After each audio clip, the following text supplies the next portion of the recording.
Yo guys, what is good? It's your favorite Supreme Leader, Cameron Un, and as you can see, we're back at it with another video. Now this is the rep method for pure playmakers, the best rep method for pure playmakers. Now for your settings, you want to put it on Hall of Fame difficulty, 12-minute quarters. This is going to give you the most XP, and definitely if you're trying to grind your rep, that is definitely the settings you want. Now, to be able to do this method, you're going to have to be able to shoot, so you want to put on this jump shot. Now, it doesn't matter what build you are, you're a pure playmaker, you're a playmaking sharpshooter, or a playmaking shot creator. Now, it's going to be a lot easier if you're the last two, but I'm a pure playmaker and I can still make it work. So, if you want to make it work with a pure playmaker, put on this jump shot right here. Shout out to the 99 overall pure playmaker that I saw had this jump shot. And I stole this from his video. But you can see it's Jump Shot 8 and Vince Carter, Larry Bird. Now it doesn't matter if you're trying to do the ISO method and it's not working, like this isn't the ISO method. So if you're pure playmaker and you're struggling to shoot, you want to stay tuned for this video. Now if you want to make a new player, if you want to make this player, if you want to make any player and you're on Xbox, or you have a bad record or anything like that, you want to start over again. You want 200,000 VC to make a new player, but you don't want to spend the $50 that 2K is trying to charge you. So message me on Twitter at cam_ron_un, and I can sell you an account with 200,000 VC for $30. The VC glitch has not been done on the player, so there is a 0% chance of you getting banned, and I hope you enjoy the rep method. Now, I think it's important to see what you got to do to get a lot of XP. Now, you can see I get 4,634 XP for 13 alley-oop assists, plus on top of that I get another 3,400 for assists. So throwing alley-oops and flashy passes will definitely get you a lot of rep. Now it's important to play defense because you get blocks. You'll see I'll get pick dodges right here, 4,800. So you want to play defense, it will get you a lot of XP, and it's very important to win the game. One posterizer dunk gives me 1,000 XP. See, 6 rebounds gets me 1,300. 8 floaters, you want to take high percentage floaters, because even with only 8 floaters, I can get 3,800 XP. Now, shooting is also, you see, 1 from 2 limitless range threes. I got 500 XP for. That's not bad. If you can hit limitless range threes, you want to take them. Dribble drive success. Pretty much every move you want to go off a combo or whatever. See, more defense, that's 4,000. Pick and rolls is a must, that's another 6,000. Combine that with dribble drive success, you can do that fairly easily. Get a good teammate grade and win the game. That's an extra 10,000 XP plus a strong opponent strength. You can see doing those little things can get you a lot of XP. This one was only 63k. But you don't see the next one, I actually got 70,000 XP. So this is the 70,000 one. You can see a couple of fast break scores, so flashy passes, assists, some late game clutch shots. You get that extra XP. I got 6,000 XP for 17 alley-oop assists. Another 3,400 for 22 assists. You can see they just stack up. 2 blocks and a chase down block is a combined 3,000 XP. 40 highlight plays that maxes out at, you can get that fairly easily. That's just an extra 2.4k. Perimeter shots, shooting a lot of threes, that's 1,400. Plus 2 from 3 from limitless range, that's an extra 1,300.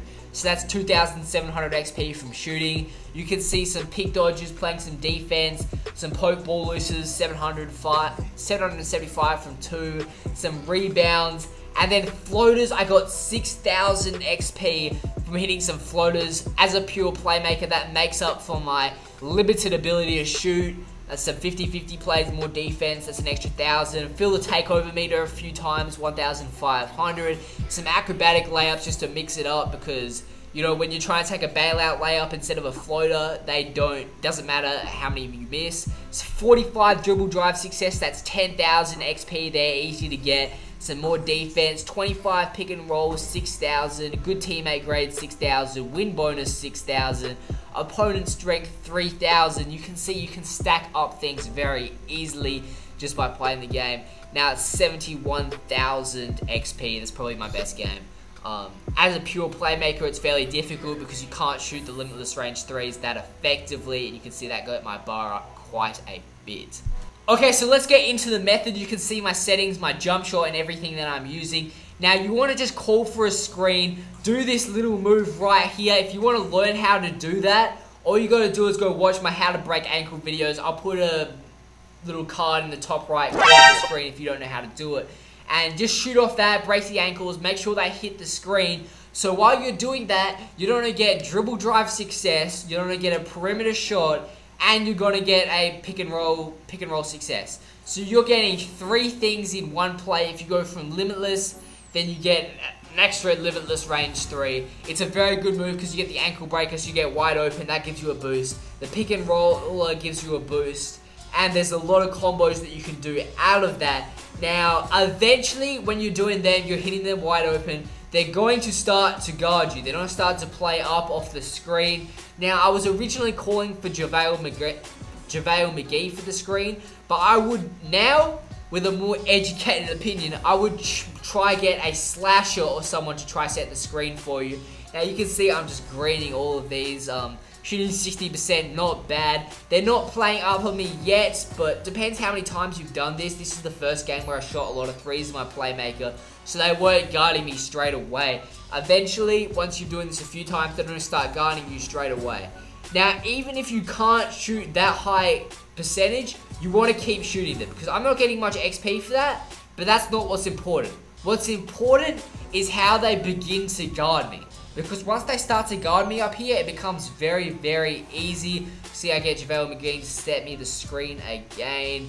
They're clapping me, so I just keep trying to get him to set the screens until it works out. So see, he finally hits the screen. I drive in and throw the lob, or it's a pass. I can't really see, my editor's lagging a lot. But you can see they're finally starting to play up on me. I get the drive. I go in for the floater over the top of him, and I green it, I'm pretty sure. You can see back to they're not really guarding me, so I shoot another 3. Because if they're not guarding you, you've got to shoot it. Because as soon as they start respecting your range, you can get inside and get easy floaters just like that. Or easy Euros or whatever it is. And you can see they weren't fully guarding me, so I throw the lob. I mean, they were over-committing to me. They weren't guarding JaVale McGee, so I throw the lob over the top of them. Easy fast break. Now, you want to take advantage of fast breaks, because if you can get a Euro or a floater, I would prefer to go Euros, because on a fast break, you never know what's going to happen. You might just miss randomly because it's not activating too many badges, and then there's no point. If you miss a Euro, it doesn't matter. If you miss a floater, it's kind of annoying because you lose XP. You can see right here, they overcommitted. I go in for the easy Euro. I probably should have done a floater. I would have got more rep. But as soon as they overcommit, just drive. Don't try force anything. If you force it, you're going to get frustrated, you're going to go cold, and you're not going to do that well. So you can see right here, they play off of me. I throw the lob to JaVale McGee. Now, if you'll be throwing the lobs to LeBron or Kuz or any type of slasher, it's going to be a lot more successful. Now, this gameplay, I didn't get as much XP, but the ones that I just showed you where I was getting a lot of rep was the times where I was throwing pick and rolls with LeBron or Kyle Kuzma, because they got a lot better lob city finisher. JaVale McGee was not that good at throwing lobs. So I could just, like, if they were just slightly double teaming me, I could just chuck the lob up from the 3-point line all the way to LeBron, or just like that. But you could do it every time. When I was doing this with JaVale McGee, he missed the lobs a lot. But when you're doing it to LeBron or Kuz, you don't have that problem near as much, so it's obviously going to be a lot better. Now with takeover, you want to aim for team takeover, but if you're struggling, don't try go for team takeover because you'll lose it. But if you're doing really good, you're feeling it, they can't stop you, you want to go for team, because if you go for team, it lasts longer. Everyone's better, so you're able to throw more lobs. They double team you less. You can see right there, they were playing me weird there, so they were like overcommitting to me kinda, but they played it perfectly for what I was doing before, so I just ran to the side. They weren't expecting it, and I hit the 3. I know it's an AI, so they can't actually think, but like, that's not how they were playing me, so I just ran to the side. You can see right here, they try to go over the screen too much. I get an easy little floater. If they're playing you trying to go over the screen, just drive. It'll work every time. And then either the center will pick up on you and you can throw the lob, or the center won't pick up on you and you can get an easy Euro or floater. Now, I would only play teams that don't have good big man. When you're playing Kristaps Porzingis, Hassan Whiteside, Boogie, any of them, skip those games, because as soon as the paint gets clotted, or like if you've got someone like Westbrook on you, Kawhi, DeMar DeRozan, any of the good teams you want to skip, because it's going to be a struggle. They're going to spam you, they're going to get steals. It's Hall of Fame difficulty. Let's see right there, just throwing the lob, but activate team takeover right here. Just running the pick and roll with JaVale McGee. Once everyone's got team takeover, I think, oh no, I don't start calling. I do eventually start calling pick and rolls with LeBron, and that's when I really start to find my success. So I would not even, don't worry about the center, just run pick and rolls with LeBron. Sometimes they'll get illegal screens. JaVale McGee gets way less illegal screens, but it doesn't matter. Also, if they're leaving you open, don't even worry about it. You may as well take the shot. If they're leaving you open, there's no point of calling the pick and roll. Just get the play over with quickly. And as I said, a lot of people say that you shouldn't play defense so you can get more offensive possessions. I strongly disagree, because you have to win the game. If you don't win the game, you don't get near as much rep. Like, it's not even close. You might get 30k compared to 70k.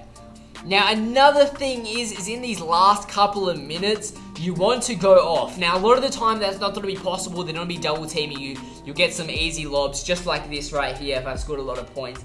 But if, let's say, you're struggling, you want to go off at the very end to get as many points towards clutch performer. Now, even if you have the badge, it's going to help you even more. But you just get a little extra rep from that. I mean, there's no point in not trying to go for that extra little bit of rep for whatever reason. So you want to have like no mercy at this point. You can see I just passed it to Kuz. Just trying to get that easy little bit of rep. Now you can see right here, this wasn't the best game, wasn't the greatest game. I was just getting started with the method, but also I was playing with like the worst team in the NBA. So a lot of these things, you get more XP if you play the better teams. But you want to play, don't want to play the greatest teams, but teams like the Clippers. Yeah, the Clippers. Try to think what other teams are good to play. Just think of teams that are decent but not completely garbage, and you get like, what did I say? Decent but not godly, and you get a lot of XP, especially if they don't have good players in the point guard, shooting guard, and center's position or whatever. You can definitely exploit the game. So that's the rep method. If this video helps you, leave a like, subscribe, comment below which overall you want to get to, and don't forget, if you want 200,000 VC, message me on Twitter.